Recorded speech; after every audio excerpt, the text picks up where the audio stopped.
제가 이 믿음을 그 목사가 되고 나서도 한동안 이 믿음에 대해서 그렇게 정리하지 못하고 이 믿음에 대해서 별로 그렇게 제가 이렇게 명확하게 개념을 갖지를 못했어요. 그래서 성경에서 믿음을 성도분들한테 믿음을 이렇게 얘기를 했지만 그 믿음이 저도 이렇게 보면 교과서적이고 굉장히 이론적이고 지식적인 어떤 또 성경에서 얘기하는 그런 믿음을 가르쳤다라는 생각이 듭니다. 그런데 이제 하나님께서 제가 이제 믿음을 갖게 되고 또 그 믿음이 실상이 되는 것을 가르치시기 위해서 작업을 하시는데 제가 이제 그게 이제 첫 번째 계기가 그거였죠.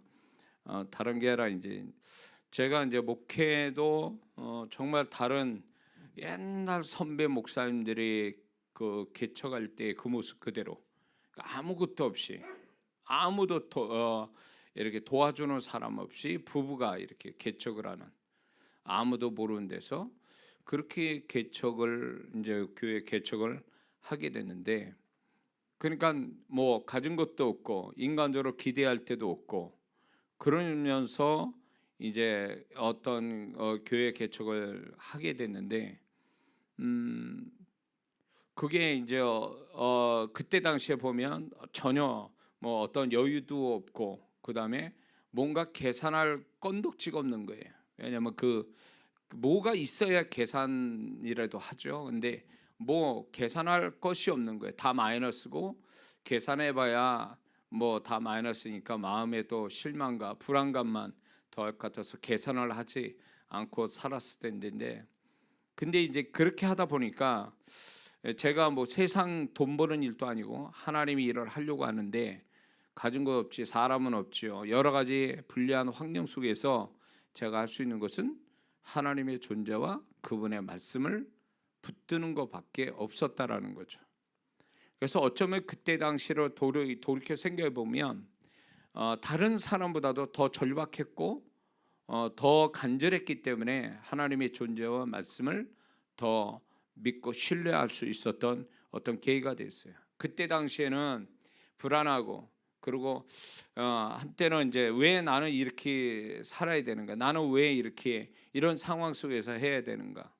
라는 어떤 여러 가지 의문도 또 그런 거에 대한 실망감, 어떤 그런 거에 대한 상처들 이런 것들이 그때 당시에 있었는데 돌이켜 보면 그게 다른 사람보다도 더 저는 하나님과 또 그분의 말씀에 대해서 더 아주 다른 사람보다 더 절박하게 간절하게 찾게 된 어떤 계기가 됐다라는 거죠. 그게 이제 하나님께서 그래서 저는 이제 혈루증 여인 복음서 나오는 기적을 경험했던 그 아주 그 뭡니까 그때 당시에 사람들한테 버림당하고 무시당하고 밑바닥의 삶을 살았던 그런 사람들 그러나 주님을 만나서 기적을 경험해서 새로운 존재 새로운 인생을 산 그 사람들이 성경을 봐도 그런 사람들이 더 저는 그게 더 와닿게 됐다라는 거죠.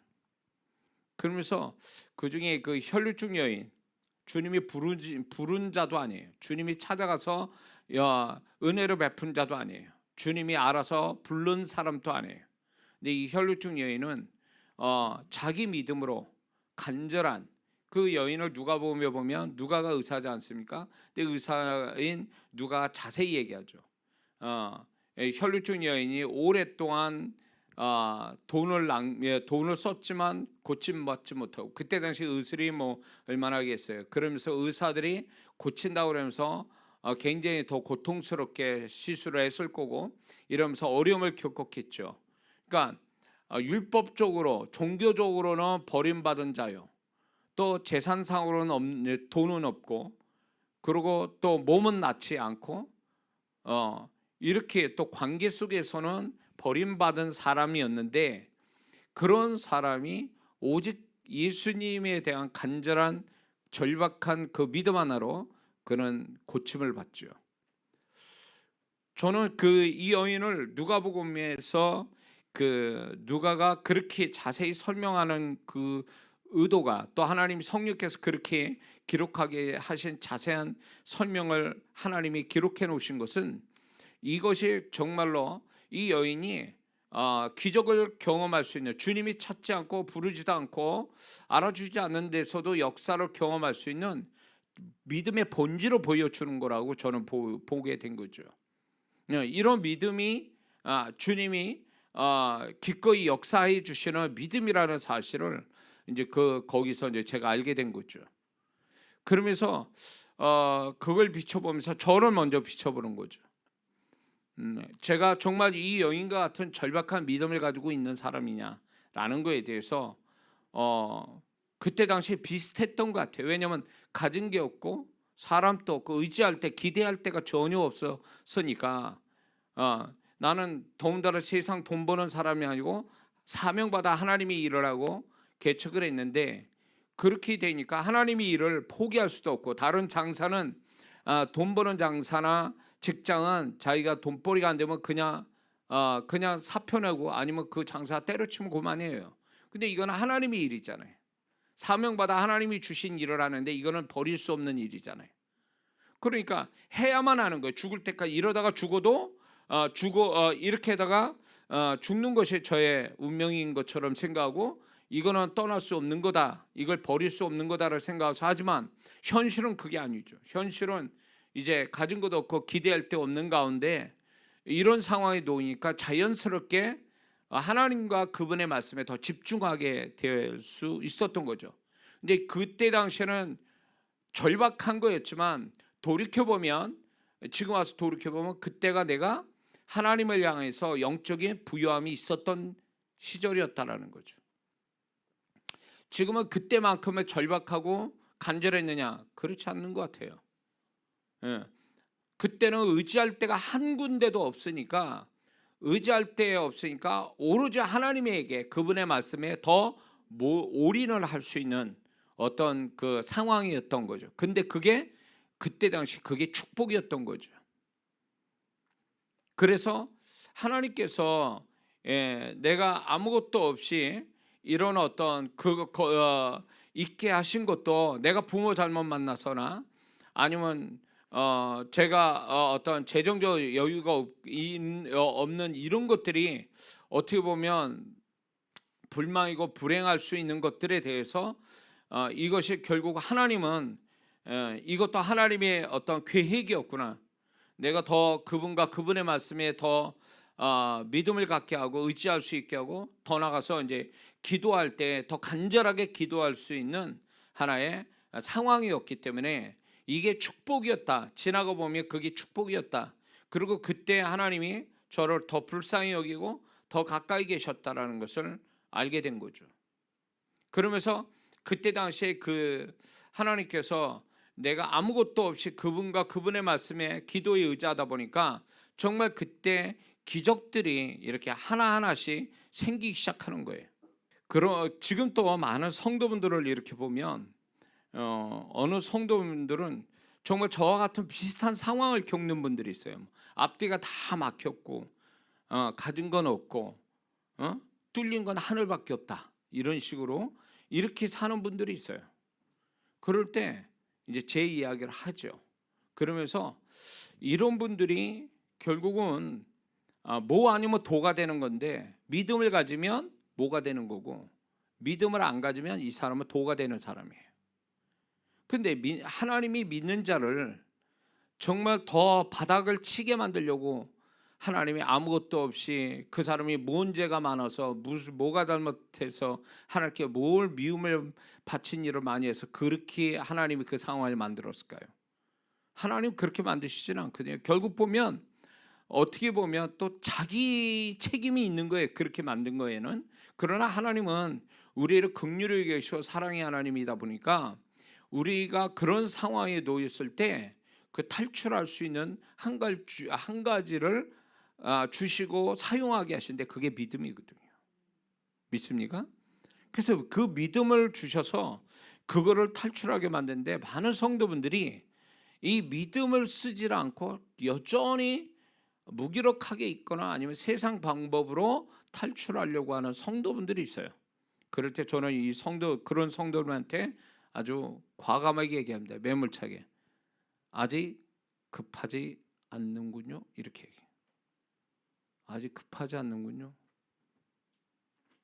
믿는 자가 급하면요, 정말 그 상황이 급하면요, 절박하면 믿는 자는 하나님을 찾는 본능을 가지고 있어요. 정말 구원받았다면 하나님을 찾는 본능이 있어서 하나님을 더 어려울수록 가까이 해야 이게 구원받은 자의 본능인데, 구원받았고 하나님 자녀로 사는데 어떤 어려움이 있는데 하나님을 안 찾는다? 그 사람은 아직 멀었어요. 더 고생해야 돼요. 저는 그렇게 해요. 더 고생해야 된다. 더 고생해봐야 하나님께 몰입하고 집중하고 하나님을 향해서 달려갈 수 있는 그런 사람이 될 수 있다는 거죠. 그렇게 안 됐다라면 이 사람은 상황이 아직 급한 게 아니에요. 조금 더 가야 돼요. 저는 끝간데까지, 저 나름대로 끝간데까지 갔다고 생각해요. 사방이 다 벽이고 뚫린 건 하늘밖에 없고, 그렇게 그런 상황에 사실 우리 부모님도 저를 이렇게 권사님과 집사님인데도 그때 상황에서는 악한 영의 역사가 있었죠. 그래가지고 부모님도 저를 뭐 나중에 다 회개하시고 또 용서를 구하고 이렇게 돌아가셨지만, 그때 당시에는 아무도 뭐 형제 부모도 전혀 돕지 않는, 도울 수 없는 그런 상황 속에 놓여져 있었던 거죠. 제가 죄 짓는 직업을 가진 것도 아닌데, 그런 것들이 결국 하나님께서는 저를 좀 더 주님께 몰입할 수 있는 찬스를 주신 거죠. 그때는 굉장히 위태위태했어요. 여기서 조금이라도 뭔가 틀어지면 인생 다 그냥 다 박살날 것 같은 그런 상황에 조마조마 살오른 것듯이 그렇게 걸었던 시절이었는데, 그 모든 것들이 극복이 되고 반전이 되고 역전이 될 수 있었던 것은 하나님이 오로지 저에게 믿음의 부요함을 주셨어요. 그 다른 건 다 가난한데 믿음에 대한 부요함이 있었다고요. 그러니까 믿음이 있었으니까 더 좋은 조건에 제가 개척할 수 있는 것도 마다하고, 다른 교회로 갈 수 있는데도 마다하고, 개척을 얼마 되지도 않는 돈을 가지고 개척하고, 또 집 앞에서 저희 살던 데서 부모님 사는 데서 가까이에서 개척하면 쉽게 교회가 어려움 없이 성도분들이 오고 저로 아는 분들이 와서 교회가 쉽게 부흥이 될 수 있음에도 불구하고 아무도 모르는 저와 제 아내 둘이서 지하에 정말로 나무 판때기 깔아놓고 둘이서 예배드리는 그런 식의 개척을 하지는 않았을 거라는 거예요. 그게 다 지난날 보면 그게 저의 하나님께서 그때 당시로 세상 표현으로 보면 제정신이 아닌 걸로 사는 거죠. 그런데 그 제정신이 아닌 것은 결국 그 배경은 뭐냐면 하나님이 나에게 주신 그 믿음 하나 가지고 견딜 수 있었고 감당할 수 있었던 거죠. 그래서 많은 성도분들이, 저는 지금도 그래요. 아무것도 가진 거 없고 사방이 막혔고 하늘만 열렸다면 하나님이 믿음을 쓰라는 사인이다, 이렇게 얘기해요. 지금부터 믿음을 써야 됩니다. 믿음 안 쓰면 더 바닥으로 내려갈 거예요. 하나님의 의도는 믿음 쓰라고 그렇게 이끄신 거니까 믿음을 써야 된다는 거예요. 믿음을 써야 탈출구가, 비상구가 보이고 반전이 생긴다, 그겁니다. 네.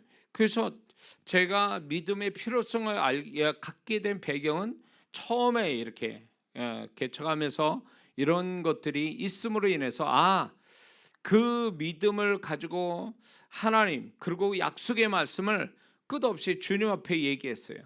하나님 말씀이 이런데 왜 내게 이 말씀이 안 이루어집니까? 제가 이렇게 기도했는데 왜 기도가 응답이 안 됩니까? 이거를 하나님께 항의하듯이.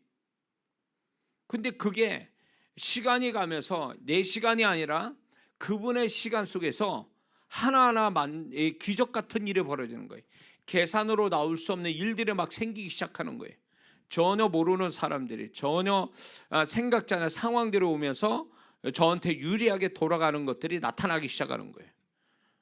누가 이렇게 돈 주고 뭐 사람 쓴 것처럼 내가 무슨 뭐 이렇게 일을 벌려서 지혜롭게 벌려서 일이 딱 맞아 떨어진 것처럼 그런 일들이 막 생겨나기 시작하는 거죠. 결국 보면 하나님께서는 제가 아무것도 가진 것 없고 내가 뭐 어떻게 주변 머리가 있어서 뭔가 이렇게 만들어갈 줄도 모르는 사람이 오직 그 하나님과 하나님 말씀 기도를 통해서 갈 때에 상황 속에서 이상한 일들이 막 벌어지는 거예요. 세상 사람 보면 이상한 건데 제 눈으로 볼 때는 당연한 거예요. 믿음으로 그렇게 하나님께 구했으니 믿음으로 믿음이 실상이 되는 거야. 당연한 거 아니냐. 그러니까 그때 당시에는 다른 거는 다 불확실한데 저의 믿음만큼은 제가 나는 이렇게 믿음 가졌으면 돼야 되는 거 아니냐 이런 생각을 가진 거죠. 그러니까 그런 것들이 결국 믿음을 하나님이 믿음이 뭔가를 가르쳐 주시기 위해서 아무것도 없는 그런 어떤 상황 속에 놓이게 만드셨다라는 것을 이제 알게 된 거죠. 그래서 지금 또 그런 상황들이 비슷한 상황들이 생기거든요. 지금까지 오면서 앞으로도 그렇게 돼갈 거고요. 그럴 때마다 안 되고 모자르고 부족하고 없고 이런 것들은 그러나 반드시 돼야 되는 거 이런 것들은 결국은 하나님께서 그 안 되고 없고 부족하고 모자르고 없는 것들에 대해서는 이제 네가 믿음으로 채우라고 하는 하나님의 메시지를 듣는데 익숙해진 거예요. 저는. 그래서 지금 또 제 마음에서 이제 그 32년 전에 개척을 다시 그런 식으로 하라 그래도 이제 할 것 같아요. 왜냐하면 이 믿음 하나만 주님이 보증해 주시고 인정해 주시면 다시 시작할 수 있다라고 보는 거죠. 응? 그러니까 믿음의 연단이 오니까 믿음을 계속 쓰게 되고 믿음에 또 믿음을 쓸 수밖에 없는 상황들을 주시다 보니까 믿음을 계속 쓰게 되죠. 믿음을 쓰니까 또 역사는 오죠. 이게 반복되다 보니까 이제 익숙해진 거예요. 바울이 자족하기를 배웠다라는 얘기는 익숙해졌다는 얘기인데 저도 믿음을 계속 쓰다 보니까 믿음에 익숙해지게 하셨더라 그 얘기예요. 그러니까 이제는 어떤 상황이나 사람이나 어떤 재정을 의지하는 게 아니라 내 믿음을 의지할 때 내 믿음대로 상황을 맞춰가고 사람을 오게 하고 재정을 채워가시는 하나님의 손길을 지금 또 보고 있거든요. 그러니까 다른 사람 볼 때는 그게 자연스럽게 된 줄 알지만 자연스럽게 어쩌다 된 게 아니라 내 믿음으로 됐다 그거예요. 내 믿음의 실상으로 온 거다 그거예요. 내가 어디로 간 게 아니라 그 모든 것들이 내게 다가왔다 그거예요. 그 실상이 내게 다가왔다라는 거예요. 어? 그래서 이 믿음이 엄청난 하나님이 어떤 것보다도 믿음이라는 건 결국 어떤 하나의 축복이 아니라 그 축복을 몽땅 다 만들어낼 수 있는 그 몽땅 다 끌어들일 수 있는 그물과 같다 그거죠. 하나의 축복이 물고기라면 그 많은 물고기를 끌어들일 수 있는 것은 그물망이거든요. 근데 이 그물망이 바로 믿음이라는 거예요. 그래서 하나님은 이걸 저한테 가르쳐 주신 거예요. 그래서 저희 가족도 그렇고 제가 우리 성도들한테 강단에서 몇 번 얘기하면 그게 실상이 돼요. 하나님이 제 믿음을 인정하시니까. 그러니까 빈말이 아니고 허풍 떠는 게 아니고 객기 부리는 게 아니라 하나님이 저의 믿음을 제가 믿음을 계속 보여드리고 그 믿음이 인정돼서 내가 딱 선포될 때에 그 믿음을 실상으로 만들어 주신 주님이 계시니까 그런 것이 얼마나 나를 담대하게 만들고 그런 것이 결국은 저만의 축복이 아니라 믿음의 축복이 아니라 저에게 믿음의 영이 부어져서 그것을 다른 성도들에게 또 믿음을 전갈 때 그 성도가 또 역사를 하는 것을 지금까지 보고 있는 거죠. 그래서 하나님이 저를 통해서 많은 성도분들을 그 성도의 믿음과 제가 가진 믿음 그리고 보증해 주신 주님으로 말미암아 역사를 지금까지 해오고 있는 거죠. 앞으로도 계속 그런 일을 계속 기적이라고 말하는 것들이 앞으로 계속 일어나게 될 줄을 믿습니다. 그러므로 자신의 뭔가 막히고 안 되고 묶이고 없고 이런 것들에 대해서 실망하고 좌절할 게 아니라 그것이 하나님의 내가 가지고 있는 구원받을 때 주신 그 믿음을 쓰라고 하는 강력한 메시지라는 것을 우리는 인식해야 된다는 거죠. 그냥 은행 찾아가고 사람 찾지 말고 하나님이 주신 믿음을, 그분의 존재와 그분의 말씀을 믿는 믿음, 그리고 자기 기도를 믿는 믿음으로 이 모든 걸 풀어가라고 하는 하나님의 메시지로 받아들여서 그렇게 하면 반드시 시간은 걸릴지 몰라도 반드시 역사는 온다는 거예요. 오늘 우리가 본문 말씀 읽은 대로 믿음은 바라는 것들의 실상인 거예요. 이게 마음으로도 육신이도 바라본 것들이 바라보는 걸로 끝나는 게 아니라 그게 그대로 현실이 된다, 그 얘기예요. 그게 믿음이라는 거예요. 보이지 않는 것에 보이지 않는 건데 보이지 않는 걸 보이게 만든다, 그게 믿음이라는 거죠. 앞으로 제가 믿음에 대해서 정리를 여러분과 함께 말씀을 나눌 때 저는 이 믿음이 이런 하나님이 제 삶을 가지고 이 믿음을 가르쳤고 그 믿음의 어떤 역사를 보게 하셨기 때문에 저는 담대히 누구보다도 이 믿음을 정확하게 담대하게 말할 수 있는 거죠, 저는. 그리고 이제 제가 믿음에 대해서 더 필요성을 느끼게 된 그 계기가 또 뭐였냐면, 어떤 문제를 만나게 되면 그 문제를 풀기 위한 어떤 믿음이 발동이 되는데, 할 수 있거든 무슨 말이냐, 믿는 자의 능치 못함이 없느니라. 네가 무엇이든 구하는 것을 받은 줄로 믿으라. 그러면 그대로 되리라. 계속 주님은 우리에게 믿음을 그렇게 말씀해 주고 있는데, 나는 그렇게 제 삶 속에 문제가 발생이 되면 믿음을 푸는 게 아니라 다른 방법으로, 세상적 방법으로 문제를 풀어가는 내 모습을 보게 된 거예요. 그러다 보니까 이게 믿음 있는 사람인지 아니면 이게 세상 살아가는 요령만 배워간 건지 배우고 있는 건지 헷갈릴 때가 있어요. 그리고 어떤 불가항력적인 문제를 만나면 주저앉아 버리고 포기해 버리고, 그리고 그것을 해결하기 위해서 어떤 다른 것을 의지하는 법을 배우는 이런 모습에서 이제 굉장히 제가 저 자신한테 실망을 하게 된 거죠. 그러면서 그때 믿음을 써야 되는데 믿음을 쓰지 않는 그것이 문제가 생기면 믿음이 더 친숙하게 느껴지고 믿음이 더 확 하고 들어와야 되는데, 믿음이라는 것에 더 내가 믿음이라는 단어가 더 가깝게 친밀하게 느껴져야 되는데, 문제가 생기면 믿음이 친밀한 게 아니라 낯설어지는 거예요. 믿음이라는 단어가 오히려 은행 찾아가고 사람 찾고 방법 찾는 게 더 친숙하고 친밀하지, 믿음이라는 단어를 생각하면 그 순간만큼은 낯설어지는 거예요. 교회에서는 친밀한 단어인데 교회 바깥에 내 삶에서 믿음이라는 단어는 굉장히 낯선 단어인 거예요. 부끄러운 단어인 거예요. 사용할 수 없는 단어인 거예요. 꼭 뭐가 아니면 북한 화폐와 같은 거예요. 북한 화폐, 북한 돈 어디 써먹습니까? 자기네끼리도 안 쓰는데. 그러니까 북한 돈은 돈인데 쓸 수 없는 돈과 같은 거예요. 교회에서는 배웠는데 세상 나가면 쓸 수 없는 믿음이에요.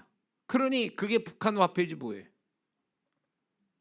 그러니까 어느 상황에서 내가 북한 화폐를 가진 것 같은 거예요. 써먹지를 못하는 거, 어디에도. 이럴 때 내가 목사인데 왜 이 믿음이라는 게 나한테는 낯설고 전혀 나한테 도움이 안 될까? 교회에서는 열심히 성도들을 가르치고 그 믿음을 굉장히 익숙하게 친밀하게 얘기하고 있는데 실제로 내 삶에 가서는 그 믿음이라는 단어가 아무 소용이 없는 거예요. 그럴 때 목사로서 굉장히 당황하고, 목사로서 굉장히 이 믿음을 쓰지 못하는, 말하기 위해서 교회 안에서 영적인 말을 하는데 필요한 도구로서의 믿음이지, 내 현실 속에 그게 돈 문제를 해결하고 병을 해결하고 어떤 관계를 해결하고 일을 해결하는 그런 실제적 단어가 아니더라, 그 얘기예요. 그럴 때 저 자신이 나의 이중성을 본 거예요.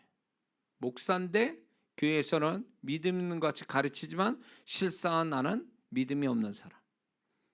믿음하고 관계없는 사람. 믿음이 없는 게 아니라 믿음과 관계없이 살아가는 사람. 저만 그럴까요? 많은 성도들이 이렇게 살아가요. 교회에서는 믿음 믿습니까? 목사님이 믿어지지 않을까 자꾸 믿습니까? 라고 자꾸 얘기하는데 믿습니까? 그럴 때 믿습니다. 그러지만 교회에서는 익숙해요, 그 말이. 그러나 정말 자기 현실에, 자기 교회 바깥의 현실에서 과연 그 믿음이 익숙한 단어냐 이거예요. 정말 절대적 필요한 단어냐는 거예요. 다른 어떤 것보다 그게 어떤 구원의 선처럼 느껴지는 단어냐 그 얘기예요. 안 그렇거든요. 그럴 때 많은 성도분들이 좀 똑똑하고 영적으로 좀 수준 있는 성도라면 그거에 회의감을 가지고, 왜 나는 열심히 교회 다니고 기도하고 말씀을 받는데 왜 내 현실에서는 이 믿음이 그냥 북한 화폐처럼 써먹지 못하는 단어일까? 왜 분명히 말씀은 오늘 말씀처럼 바란 것들을 실상으로 만드는 게 믿음인데 나는 바라기만 했지 실상을 만드는 건 아무것도 없어. 그러면 결국 그거는 믿음을 사용하지 않았다는 증거거든요. 믿음이 아무것도 아닌 것처럼 돼버린 거예요. 그거에 대한 갈등 없습니까? 그거에 대한 고민이 없습니까? 그거에 대해서 이중성, 자신의 이중성에 대해서 회의감을 갖지 않느냐 그 얘기예요. 믿음이라는 단어가 교회에서만 쓰는 겁니까? 북한 화폐처럼 북한에서만 쓰는 화폐예요? 그건 아니잖아요. 근데 우리는 이 믿음이라는 단어를 아주 추상적이고 영적으로만 생각하고 교회에서만 사용되는 단어로만 인식하는 거죠. 그리고 이제 믿음이 있다라는 말을 이렇게 하는 거죠. 저 사람 새벽기도 열심히 나와, 교회 봉사 열심히 해, 예배도 잘 드려. 그걸 믿음이 있다고 말해요. 그게 믿음의 본질일까요? 그게 다 믿음의 모습이에요? 그건 일부분이고 믿음의 결과인 거지 믿음의 본질은 아니라고요. 믿음은 지극히 현실적인 거예요. 자, 복음서에 나타난 기적을 경험한 사람들, 주님이 그랬죠. 네 믿음대로 되라. 너의 믿음이 너를 구원했다. 뭘 얘기하신 거예요? 소경한테는 눈을 뜨게 하고 중풍병자는 그 병을 낫게 하고 그리고 여러 가지 문제가 있는 사람한테 실제 문제를 해결해 주는 실제적이고 현실적인 거잖아요. 그 믿음이라는 게. 근데 우리는 그렇게 현실적인 단어입니까 그게? 아니잖아요. 그렇게 되면 우리는 이렇게 교회에서만 사용이 되는 거라면 그 사람은 믿음에 대해서 잘못 알고 있는 거고 믿음에 대해서 착각을 가지고 있는 거죠. 여러분이 믿음으로 푸른 여러분 자신의 삶에 여러 가지 어떤 가지고 있는 어떤 문제를 믿음으로 풀었다라고 간증하는 분이 얼마나 될까요? 나는 이걸 믿음으로 풀었어. 하나님의 존재나 그분의 말씀과 내 기도를 믿었더니 이렇게 됐어라는 간증 얼마나 하냐고 1년에. 많은 성도분들 이거 대답 못합니다. 그냥 하나님 처분만을 바라는 거예요. 하나님 날 불쌍히 여겨주세요. 그렇게 기다리는 거야 마냥. 그러면 하나님이 보실 때는 아주 속 터지는 얘기예요. 왜 그런지 아세요? 야, 내가 너한테 구약 성도가 아니라 신약 성도인데 구약에는 행위로서 복을 받는 거지만 신약은 믿음으로 복을 받는 건데, 자, 내가 네 믿음을 그 믿음대로 되게 하려고 구원받을 때 이미 믿음을 주었는데 그 믿음을 써서 네 축복 네가 만들으라고 내가 양보를 했는데 네 믿음대로 되게 하려고 내가 양보했는데 너는 믿음을 쓰진 않은 채 여전히 구약선도처럼 하나님 처분만을 바라고 있는 그런 태도에 하나님은 속 터진다 그 얘기예요. 그렇지 않겠어요?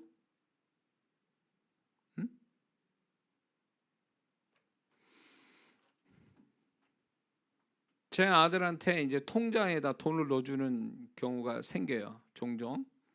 그러면 제 아들이 통장에다 이제 야 내가 너 이거 뭐 얼마 넣었어 딱 이러면 얘는 그 통장에서 돈을 써서 유용하게 쓰는 것이 마땅하잖아요.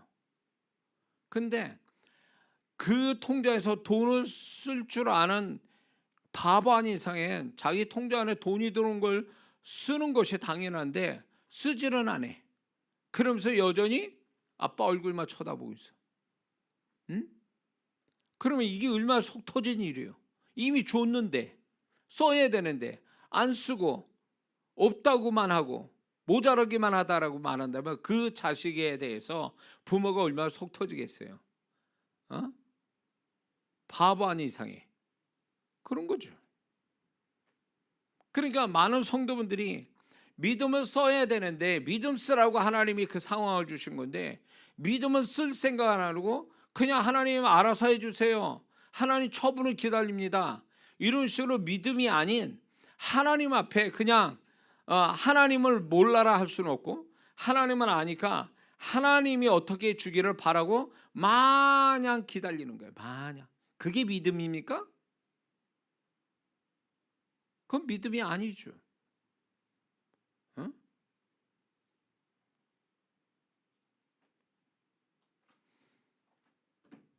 버스가 오는 시간이 있어요. 가는 시간이 있고. 그러면 많은 사람들이 버스 대합실에서 앉아 있어요. 왜 앉아 있을까요? 버스 오는 시간 맞춰 그 버스 타려고 가는 목적지가 있으니까.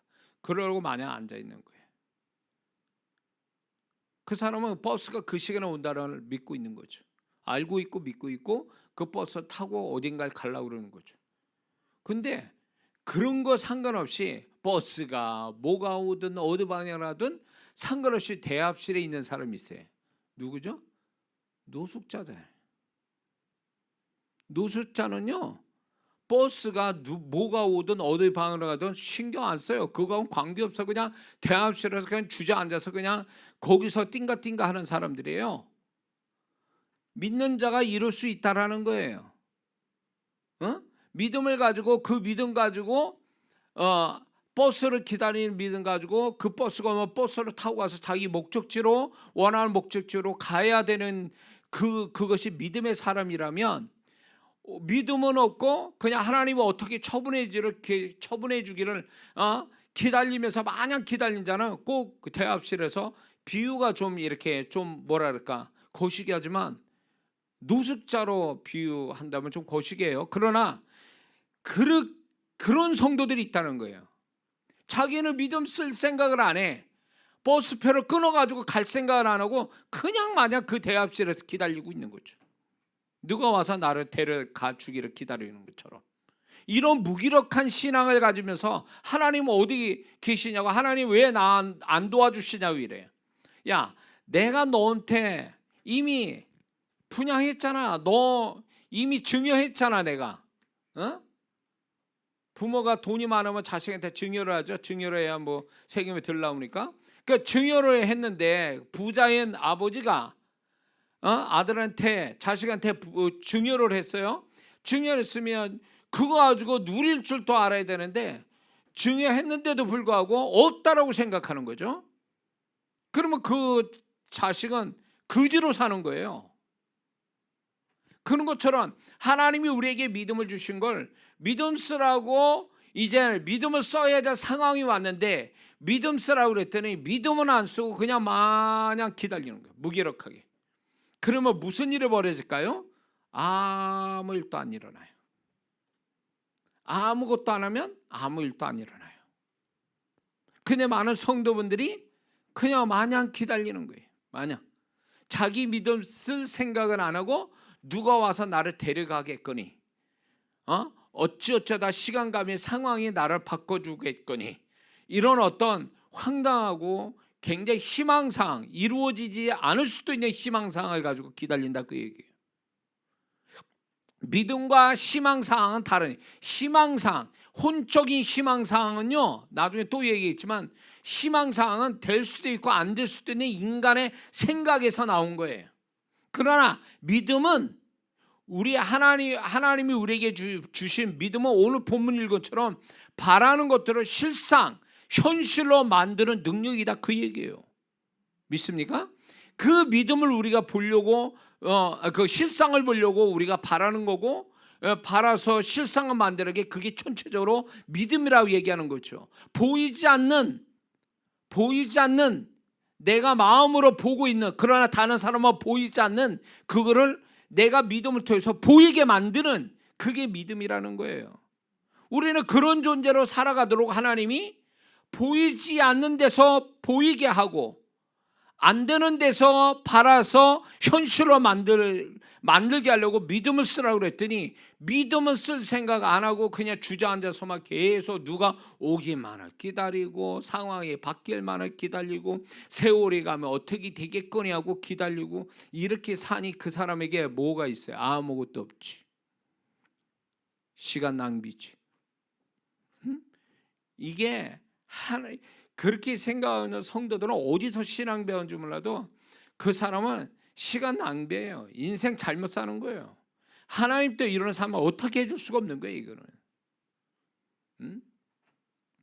그러니까 제가 간증하는 거는, 제가 이렇게 아무것도 없으니까 몸부림치는데 저는 방향이 오로지 끝장을 하나님과 말씀 그리고 기도로 끝장을 보려고 나는 더 대들은 거죠. 대들었다 이거예요. 돌격했다 그거예요. 그래서 답을 얻은 사람이에요. 목회를 여기까지 하고 있는 사람이에요. 지금 또 다 보면은 우리 성도들은 알겠지만, 저는 뭐 어디 가서 뭐 이렇게 사바사바 일을 꾸며가지고 일을 만들어내는 사람이 아니에요. 저는 그렇게 할 줄도 모르는 사람이에요. 그런데도 불구하고 하나님이 하실 일들이 딱딱딱 시간이 되니까 나타나는데, 그거는 저절로 온 게 아니라 하나님이 저의 믿음을, 그전부터 제가 믿음을 계속 하나님께 보여드리고 그 보여드린 증거로 그 결과가 그렇게 나오는 것들이에요. 저절로 나오는 게 아니에요. 저 개인과 교회에 관한 것들이 저절로 되는 게 아니라 제가 그동안 애써와서 하나님께 계속 믿음을 표현하고 믿음을 보여드리고, 그래서 그 믿음이 어느 순간에 인정받아 여리고성 13바퀴 도는 것 같이 인정받을 때 비로소 하나님이 실상으로 증거로 드러내게 하신 거거든요. 그러니까 하나님은 저를 그렇게 인생을 살도록 이미 시스템을 그렇게 만드신 것 같아요.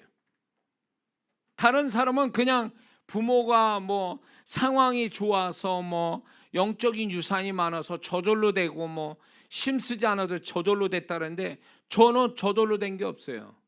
애쓰고 힘쓰고 믿음을 최대한으로 써서 뭔가 돼야 돼. 인생이 그렇다고요, 제 인생은. 근데 돌이켜보면 그게 한때는 불만이었어요. 왜 나는 이렇게 모든 게 수월하게 가는 게 아니라 나는 어렵게 가느냐. 왜 다른 사람은 풍성한 가운데 저절로 되어 가는데 나는 왜 이렇게 뭔가를 만들어내지 않으면 안 되는 상황 속에서 살아야 되느냐라고 했는데, 그 정답이 뭔지 아세요? 히브리서 11장 6절에 믿음 없이는 하나님을 기쁘시게 못하나니, 이걸 긍정으로 바뀌면 어떻게 말합니까? 하나님은 믿음을 기뻐하신다는 거잖아요. 그러니까 하나님이 내가 왜 이렇게 믿음이 아니면 안 되는가, 풍성한 계산으로 사는 게 아니라 없는 가운데 믿음을 가지고 살아가게 하시는 것들이, 그래서 실상을 만들어가면서 고비고비 넘어가게 하시는 것이, 하나님이 왜 그렇게 하는가? 나를 통해서 영광을 받으시기 위해서, 나를 통해서 나의 믿음을 쓰는 걸로 해서 하나님이 기쁨을 가지시기 위해서 내 삶을 그렇게 설정해 놓으셨다라는 거예요. 근데 많은 성도분들이 믿음 쓰지도 않죠. 믿음을 계속 쓰는데도 회의감과 불안함과 슬픔과 절망감 이렇게 갖는 성도들이 있어요. 그리고 하나님께 불평합니다. 하나님, 왜 내가 뭘 하나님께 미운 짓을 해가지고 나는 모자라고 부족하고 안 되고 없고 잘못된 일들이 내게는 이렇게 많습니까? 이러는 거죠. 근데 이건 분명히 아셔야 돼요. 하나님이 그 사람을 미워서, 그 사람이 죄가 많아서 그렇게 하시는 게 아니에요. 그 사람 통해서 다른 사람보다도 더 영광을 많이 받으시기 위해서, 다른 사람보다 더 하나님이 그 사람 통해서 기쁨을 더 많이 받으시기 위해서 상황이 그렇게 하나님이 허락하신 것뿐이에요. 믿습니까? 상황을 그렇게 만드신 거예요. 응? 내가 잘못된 게 아니라니까. 다른 성도들은 또 어리석은 성도들, 다른 사람을 우습게 하는 성도들, 아유 저 하나님께 잘못해가지고 죄짓 뭔가 문제 있어서 저렇게 어렵게 사는 거다라고 얘기를 해요. 그 사람 회개 많이 해야 돼요. 자기가 뭔데 그런 말을 함부로 얘기해요. 응? 자기가 하나님이요? 그 성도가 뭐 때문에 저렇게 어려움을 겪는지 알고 하는 얘기냐고. 근데 함부로 얘기하는 사람 많아요. 뭐 울고 짜고 막 아유 저 사람 뭐가 슬프고 괴로운 일이 너무 많아가지고 얼마나 회개할 일이 있으면 저러게. 왜 함부로 그렇게 얘기하냐 말이에요. 문제가 많고 어려운 성도들을 왜 이렇게 함부로 이렇게 뭘 판단하냐 말이에요. 그런 성도들 많아요, 교회 안에. 그러면 자기는 룰루랄라 띵가띵가 하면서 살아가니까 자기는 복받아서 그렇게 하는 줄 아는가 본데, 이거 알아야 돼. 그런 성도들, 여기 그런 성도 없을 거라고 보고 얘기하는 거예요. 그런 성도는 제가 이렇게 얘기하고 싶어요. 고난이나 어려움이나 안 되고 힘들고 없는 그 삶을 주면 곧바로 자빠질 사람이니까 하나님이 그걸 허락지 않은 것뿐이에요. 그 성도는. 응? 자기가 복받아서 그런 게 아니라니까. 그만한 믿음이 안 되니까 하나님이 허락도 안 하는 거예요. 그런데 고난을 받고 어렵고 모자라고 부족하고 잘못되는 일을 경험하는 사람은 그거를 능히 감당할 수 있는 믿음이 있다라고 하나님이 인정했기 때문에 그걸 허락하신 거라고요. 그럼 누가 더 믿음 있는 사람과 누가 더 하나님 앞에서 인정받는 사람인지 딱 답이 나오지 않습니까? 응? 그러므로 고난받고 어렵고 힘들고 문제 많고 안 되고 없고 이런 성도들은 스스로 낙심하거나 절망하지 마세요. 자신이 문제가 많아서 그런 게 아니에요. 죄가 많아서 그렇게 된 것도 아니에요. 부모 잘못 만나서 그렇게 된 것도 아니라고. 지혜가 부족해서 그렇게 된 것도 아니라고. 다만 하나님이 그거를 감당할 수 있는 믿음이 있다라고 생각해서 하나님이 허락하신 거지, 만약에 하나님이 그 사람이 그만한 믿음이 없는 자라고 판단하셨으면 그 일을 허락하지 않으시죠. 믿습니까? 허락하셨다는 건 그 사람이 그런 일을 능히 감당할 수 있다라고 하나님도 판단한 거. 욥처럼 욥이 그만한 고난을 다 이길 줄 아니까 하나님이 마귀한테 아주 당당하게 말씀한 거 아니냐 말이에요. 그게 그만큼 하나님이 얼마나 그를 신뢰했으면 그러냐 말이에요. 그것처럼 우리도 내 잘못이 아닌데 오는 모든 것들은요, 그런 어려움들도 결국 하나님이 그 사람이 그걸 잘 욥처럼 감당할 수 있기 때문에 그를 신뢰해서 하나님이 허락하신 거라고요. 함부로 얘기하면 안 된다. 그런 사람은 함부로 판단하면 안 된다고 비난하거나.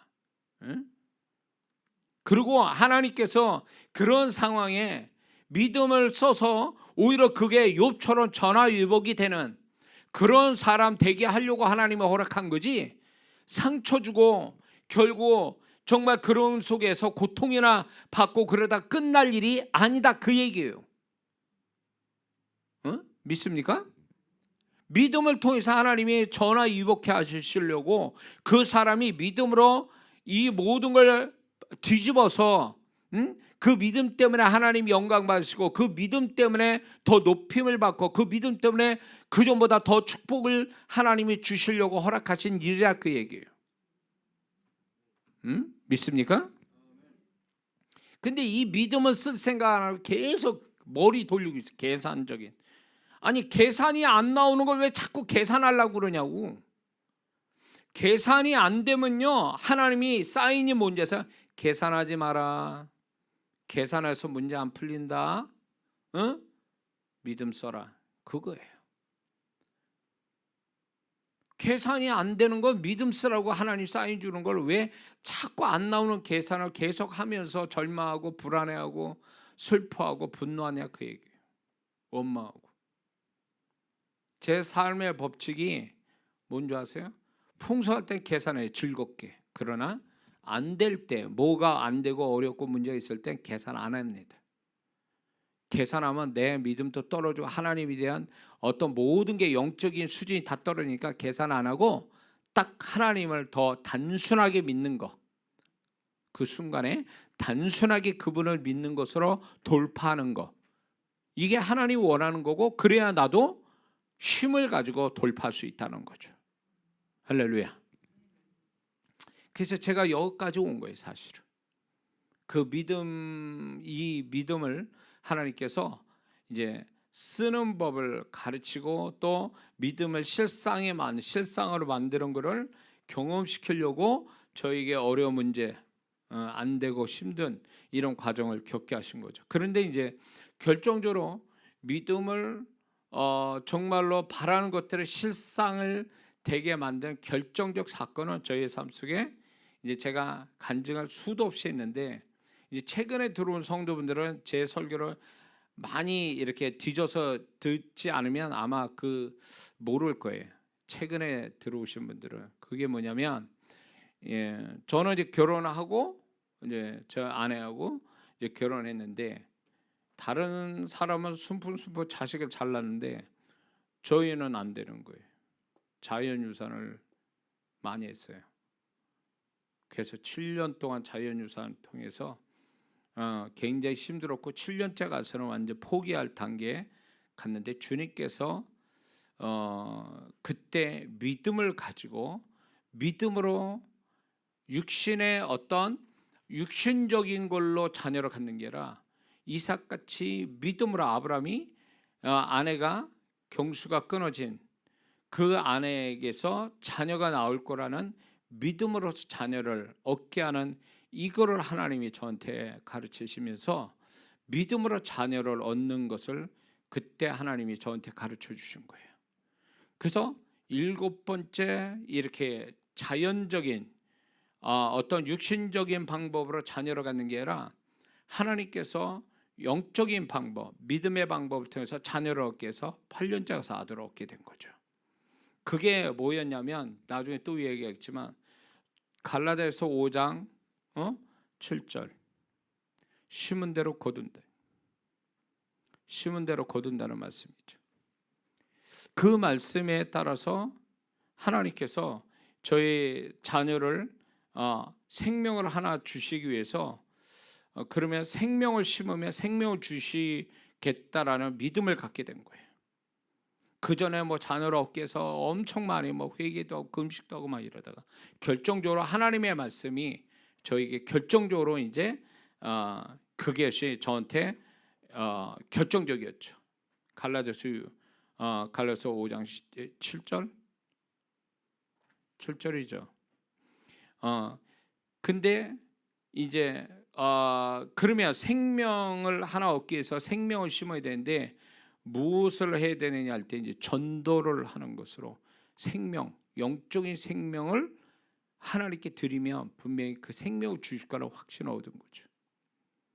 그래서 2년을 길바닥에서 길바닥에서 복음 전하고 길바닥에서 예수님 영접한 500명을 하나님께 드리고 제 아들을 얻게 된 거죠. 2년 동안 저와 제 아내가 500명 길에서 예수님 영접시켜서 영접기도 시켜서 카드까지, 영접자 카드까지 쓰는 거, 이게 500명이 적은 숫자인 줄 아세요? 500명을 예수님 영접시키려면 몇 명을 만나야 되는 줄 아세요? 적어도 10,000명 이상 만나야 돼요. 응? 그걸 2년 동안 했다고. 그러고 나서 하나님이 인정하셔서 제 믿음을 인정하시고 아들을 주셨어요. 아들을 주셔서 그 아들도 이제 저는 이제 처음에 아들을 주셨는데 분명히 아들이었는데 이제 이 아이가 병원 차트, 지금 또 아마 그렇게 아주대병원에서는 여자로 기록돼 있어요. 우리 아들이 나올 때까지는 그 차트에 여자로 기록돼 있다고요. 분명히 나는 아들을 달라고 그랬는데, 그리고 저는 온전한 아들을 달라고 그랬는데 임신 중독증 때문에 8달 반에 나온 거예요. 7kg에 8달 반이에요. 걔가 1.8kg인가 7kg인가. 예. 그 아이가 그렇게 나왔는데 그때 당시 아주대병원에서 차트에 뭐가 있냐면 장애아를 낳을 수 있는 의학적 수치가 2개 중에 하나가 장애자로 이제 정상 수치에서 배나 이렇게 나왔단 말이에요. 근데 저는 믿었죠. 하나님이 정상적인 걸 주신 거다. 모든 걸 온전하게 주신다. 그 믿음으로 계속 기도했는데 결국 하나님께서 결정적인 순간에 하나님께서 아주대병원 지금도 잊지 못해요. 그 아주대병원 2층이었어요. 산부인과 거기에 이제 진료받고 이러는 데서 나오는데 그때 이제 비가 바깥에 오고 있었어요. 이제 제가 마음으로 제 아내가 걸어가면서 이제 이렇게 얘기하시더라고요. 의사는 굉장히 절망적으로 얘기했어요. 그럴 때 그 주님이 이렇게 말씀하시더라고요. 네가 의사 말을 믿을래, 내 말을 믿을래? 근데 저는 그 이전에 제 아내한테 온전한 잉태에 대한 자녀의 축복을 제가 약속의 말씀을 주고 저도 그 약속의 말씀을 믿고 계속 암송하고 저도 그걸 계속 말하고 있었는데 그걸 얘기하신 거죠. 주님. 네가 의사 말을 믿을래, 내 말을 믿을래? 그럴 때 제가 마음 걸어오면서 주님께 속으로 주님, 제가 주님의 말씀 믿습니다. 그러니까 그때 기억이 지금 또 이거 제가 경험한 건데 그때 딱 그 제가 고백을 마음으로 드리니까 주님이 딱 이렇게 말씀해요. 내 믿음대로 되라. 근데 그 음성이 아주대 그 홀에 아주 크게 들리는 것처럼 들렸어요. 모든 사람이 듣는 것처럼. 그러면서 갑자기 이게 밝아지면서 바깥에 비가 와서 우중충한데 그 바깥이 점점 환해지는 것 느낌을 받는 거예요. 그래서 그 주님이 네 믿음대로 되라 하시는 그 말씀에 확신이 오면서 기쁨이 오는 거예요. 그러고 나서 8달 반 만에 아들을 얻었는데 정상으로 낳고 그러고 아들이었다라는 거죠. 그래서 그 아들이 지금 이제 전도사가 됐죠. 그러니까 이게 결정적이었어요. 하나님이 저에게 저의 믿음을 인정하셔서 믿음이 실상이 되게 하시는 사건이었던 거죠. 그래서 이게 저한테 평생을 앞으로도 그렇고 죽을 때까지 이 아들을 얻게 된 과정들이 그리고 온전하게 하나님이 주신 실제로 제 아내가 아들을 봤는데 그때 당시에 남편이 들어갈 수 없게 만들었더라고요. 그런데 이제 간호사가 이제 이렇게 딸이지 의사가 받으면서도 딸이라고 생각했다라는 거죠. 그런 정신이 나갔나 그 의사가 하여튼 그런 얘기를 했다는 거예요. 그런데 이제 간호사가 아들이에요 이렇게 돼서 바뀐 거예요 그때.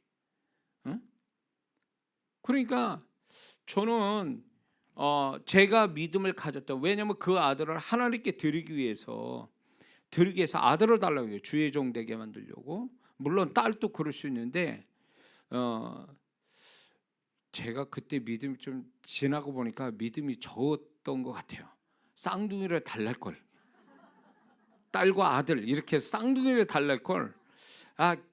그 우리 아들을 혼자 자라는 거 보면서 좀 외롭구나, 좀 안 됐다 하면서 내가 믿음이 조금 곱배기로 있었으면 쌍둥이를 달라야 될 때 하나님이 쌍둥이 주셨을 텐데 한 명이라도 하나라도 고맙다고 그러면서 하나를 달라고 그러는 바람에 아들이었던 거예요. 그래서 그 아들이 이렇게 됐는데 저는 그 아들이 그래서 저는 이제 제 아들을 이제 이렇게 낳아서 이거는 육신적인 방법으로 낳은 자식이 아니고 하나님이 저의 믿음을 통해서 주신 아들이다. 그래가지고 아브라함의 이삭이 그렇게 낳잖아요. 그래서 이름을 이삭이라고 준 거예요. 우리 아들의 이름을. 근데 우리 아들이 이삭이라고 줘가지고 그 이름 뜻이 있잖아요. 그래가지고 그걸 얘기했는데 삭자가 저를 한문을 찾아보니까 삭자가 빛날 삭자가 있어요. 제가 빛날 환이거든요. 근데 빛날 삭자인데 주민등록상에 동사무소 가니까 그 삭자가 없는 거예요. 다른 삭자가 있고 안 좋은 삭자만 있어요. 그래가지고 그걸 한글로 올린 거예요. 삭자라는 단어를. 어쩔 수 없이. 그러나 한문으로는 빛나사계예요. 예. 그런데 어쨌거나 이제 그렇게 됐는데, 재미있는 사실은 제 아들이 초등학교 갔는데 하루는 와가지고 엄마한테 좀 불만스럽게 얘기를 하는 거예요. 뭐라 얘기했냐면, 다른 애들은 이름이 세 자인데 자기는 두 자밖에 안 된다는 거예요. 그런 재미있는 얘기도 있고요. 예, 주일학교 때, 저 평택에서 목회할 때 주일학교 때 애들한테 그러니까 이삭의 아버지는 누구냐 그러니까 목사님이요 이랬다는 얘기예요. 이건 실화예요. 아브라함이 아니라 목사님이었다고. 그런 일화도 있습니다.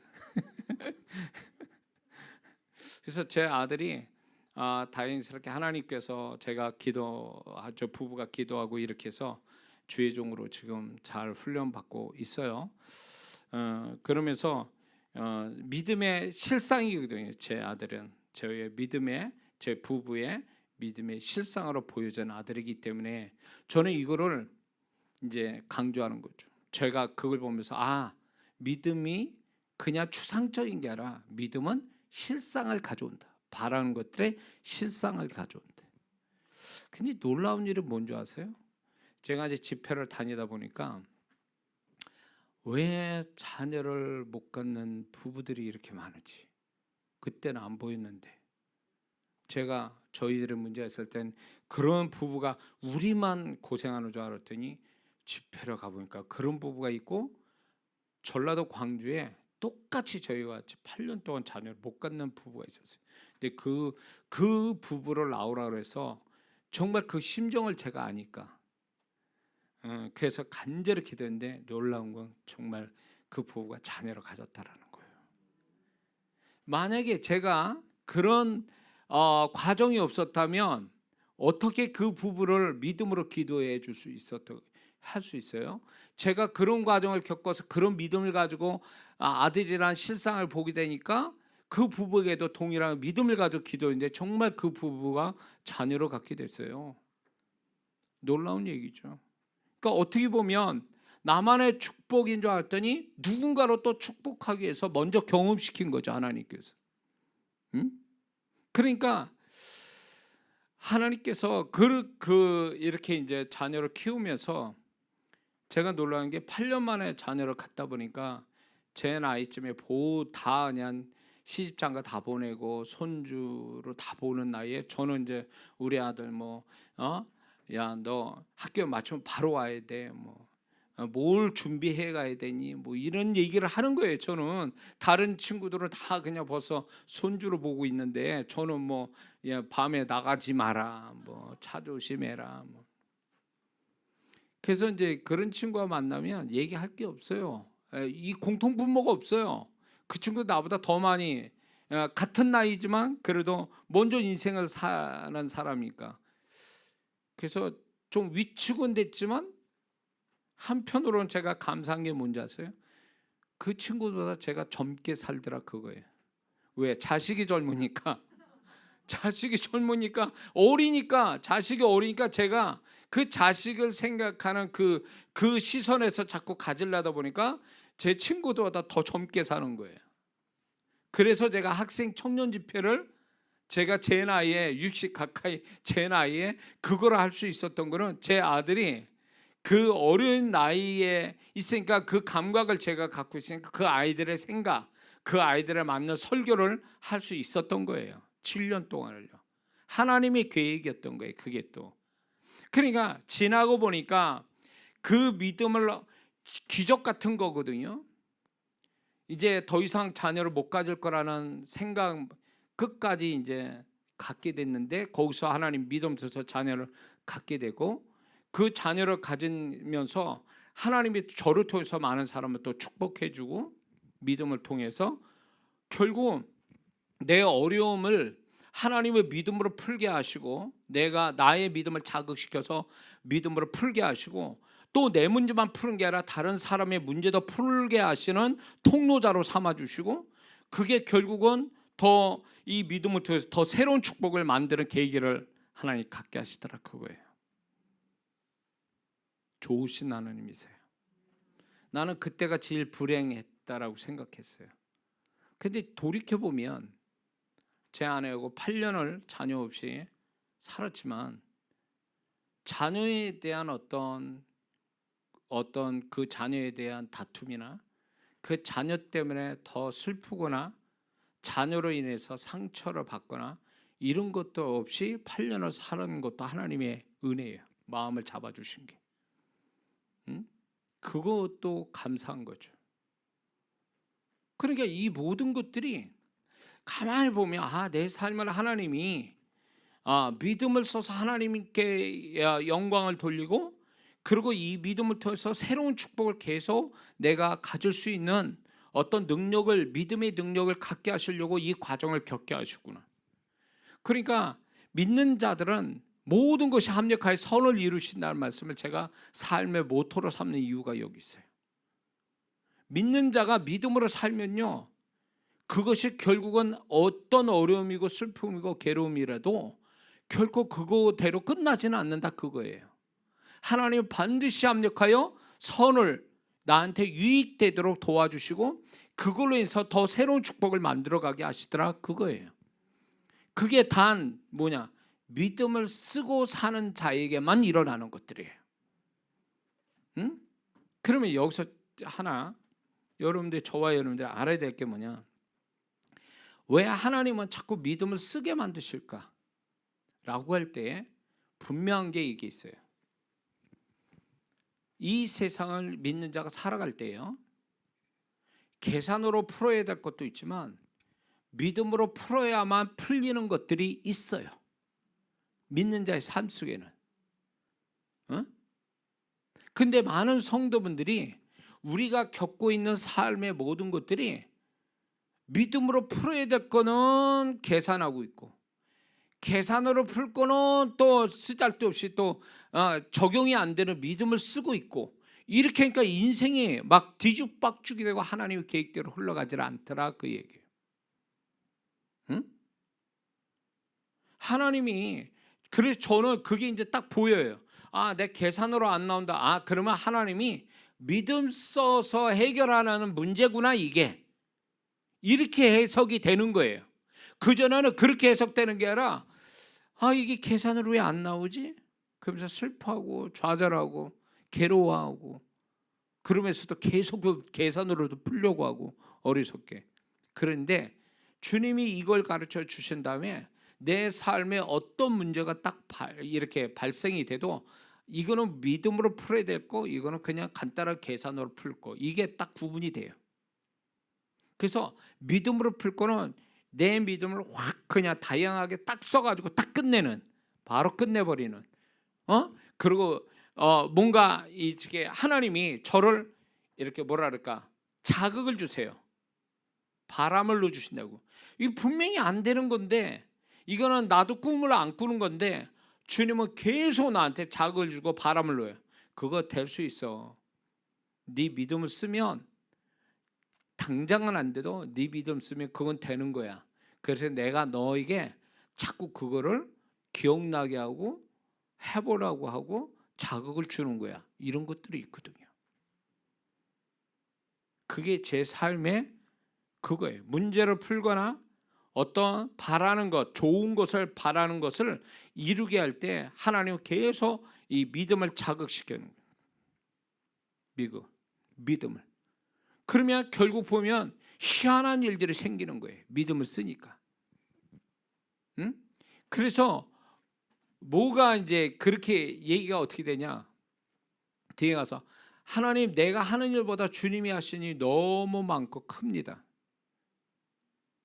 그러면서 주님이 얼마나 나한테 좋으신 분이고 주님이 얼마나 나의 일을 돕고 계신 분인지 그게 찬양이 안 될래야 안 될 수가 없어요. 주님이 나의 삶에 이렇게 개입하셔서 내 믿음을 통해서 일하시는 걸 보면서 너무너무 감사한 거예요.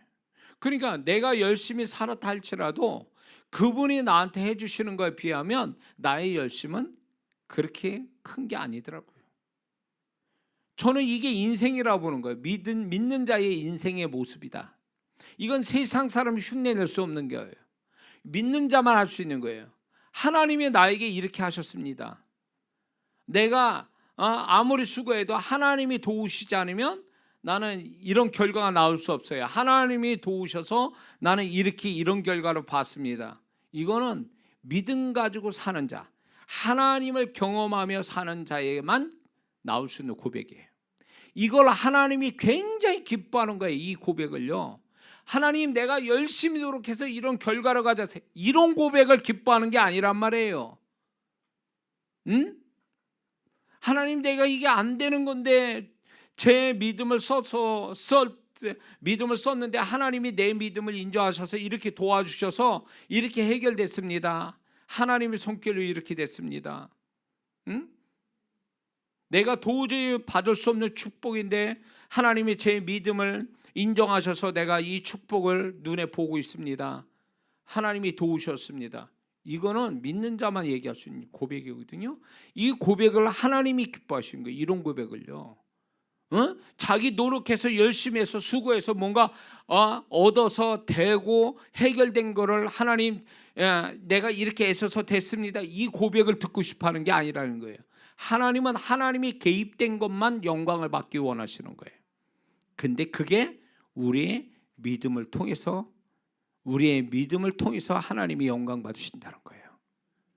할렐루야.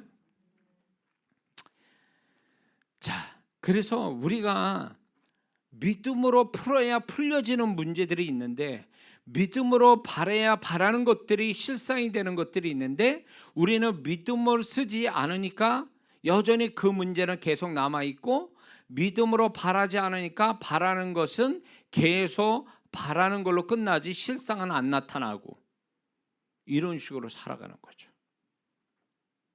그거는 잘못된 삶이에요. 잘못된 삶이라고.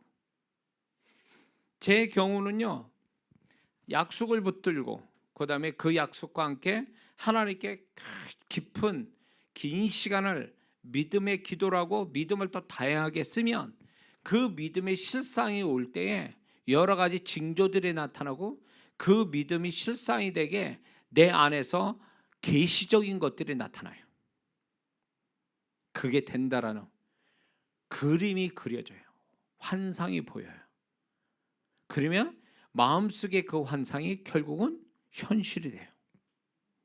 이 법칙을 제가 너무 지금 이거를 계속 이게 순환되고 있어요. 이게 계속 나타나요. 우리 성도분들은 알아요. 제가 하는 거 이렇게 빈말이 아니고, 제가 어느 정도 믿음의 확신 가지고 이렇게 딱 얘기할 때 그대로 이루어지는 거를 우리 성도들은 알죠. 그래서 이 믿음의 비밀을 갖고 사는 자, 이 믿음을 실상으로 만드는 자, 이렇게 살면요 정말 세상 살 때 담대해질 수 있고, 사람이나 환경에 두려워하지 않아요. 하나님이 인정하시는 믿음을 그 인정하는 믿음을 쓸 때 그 믿음이 결국은 하나님이 실상으로 만들어내는 하나님이 계신다는 것 때문에 뭘 해도 겁이 나지 않는다, 그 얘기예요.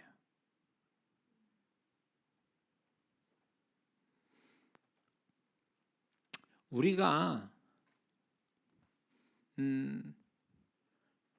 왜 믿음이 없는가? 이건 아주 본질적인 문제면서 이게 핵심적인 문제가 될 수 있는데, 왜 믿음이 없는가? 그거는 그 사람의 영에 하나님의 말씀이 없어서, 없다라기보다는 적어서, 두 번째 주님의 존재와 친밀한 교통이 없어서 그 사람이 믿음이 없는 거예요. 그리고 믿음이 없다 보니까 순종이 안 되는 거예요. 그러니까 많은 성도분들이 믿음이 있다면 그 믿음을 드러내야 되는데 믿음을 드러내지 못해. 말로만 믿음이 있대. 믿음은요, 물론 그 말도 믿음의 한 표현일 수 있어요. 그러나 허공에 외치는 믿음이 섞인 말이 아니라 그냥 하는 소리일 뿐인 거예요. 정말 그 사람의 말이 믿음이 섞인 고백이라면 주님이 보증해 주셔요. 근데 그냥 허공에 외친 상투적인 말하는 건 절대로 하나님 보증 안 해요. 그러니까 믿음은 소리만 있는 게 아니라 그 사람의 믿음을 표현하는 여러 가지 형태들이 있는데 하나님은 그걸 원하는데 믿음을 보여봐. 그러면 주춤거리는 거예요. 뒤로 물러가는 거죠. 에?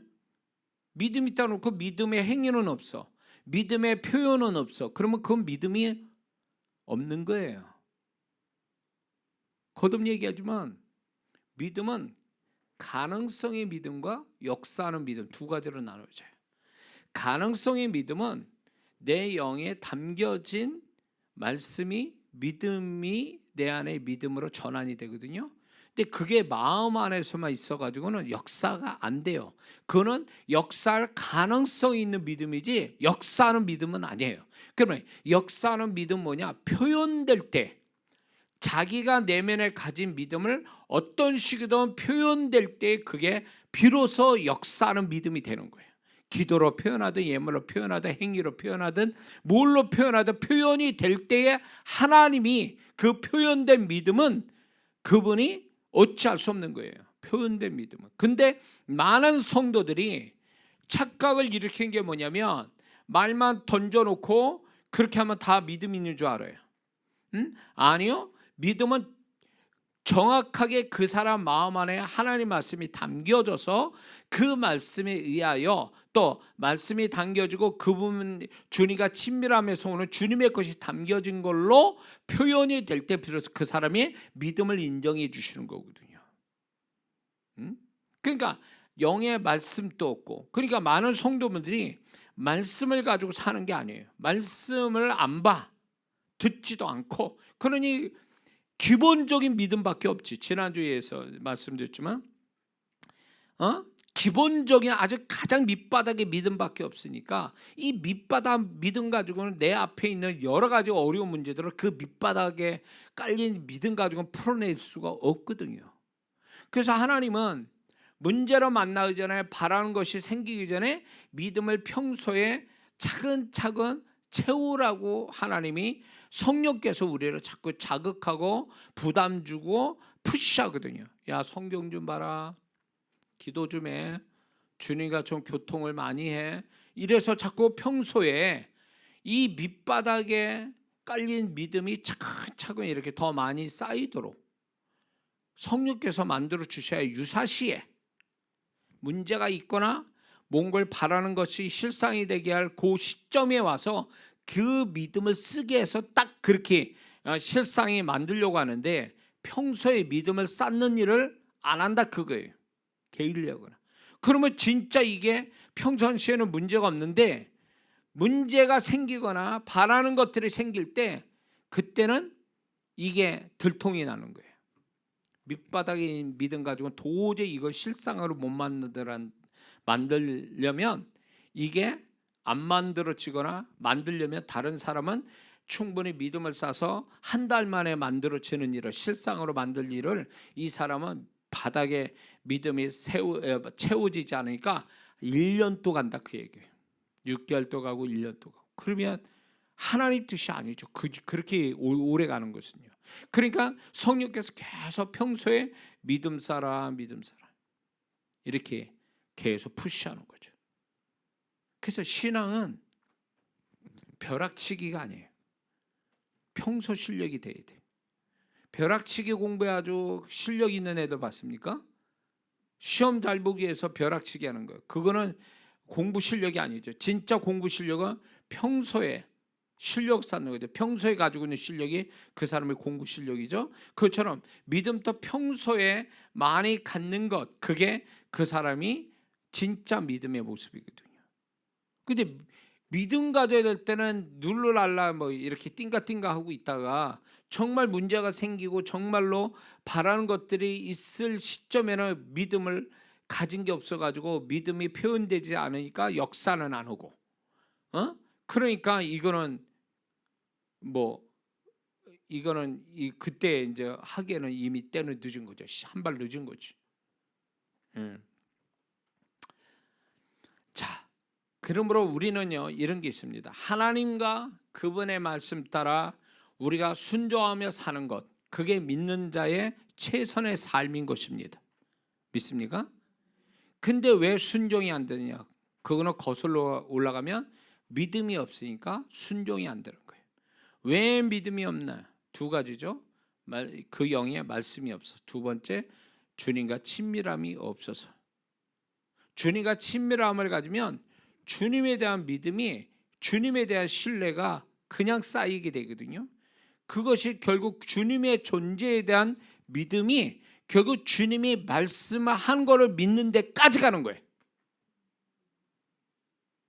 그렇기 때문에 어떤 사람은 그 말씀에서 믿음이 나오는 건 분명한데, 이 말씀에서만 나오는 게 아니라 주님, 살아계신 주님과의 친밀함 속에서 주님의 것을 흘려받음으로 주님, 그 결과로 주님을 신뢰하고, 주님을 신뢰하는 가운데 주님의 말씀도 신뢰하는 데까지 가는 이 또 다른 방법을, 또 다른 길을 모른다, 그 얘기예요.